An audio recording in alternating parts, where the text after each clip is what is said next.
Hi, let's make tasty chicken curry which is just done in 20 minutes, good for bachelors or if you're in a rush or for quick dinner and lunch ideas. In a kadai, heat in oil. Once oil is heated, add in green chilies, garlic and sliced onion. Give it a good mix. Once the onion turns slightly pink, add in some basic masala like turmeric powder, pepper powder, Kashmiri chili powder, coriander powder and jeera powder. Mix it really very well. When the raw smell goes, that is the time where you need to add in cleaned and washed chicken, and then give it a good mix. See to that each and every piece of chicken is beautifully coated with the masala. Cover it with the lid for 2 minutes and then take off the lid. Mix it, give it a good mix once, and then what you need to do is add in tomato puree.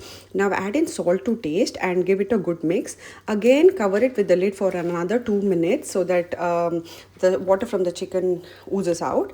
This is how the chicken is boiling. Now at this stage add in water as per your gravy consistency. Add in some garam masala powder and just cover it with the lid till the gravy thickens, and finally garnish it with some fresh coriander leaves, and your tasty chicken curry is just ready in 20 minutes. If you like my recipe, don't forget to like, share and subscribe. Enjoy.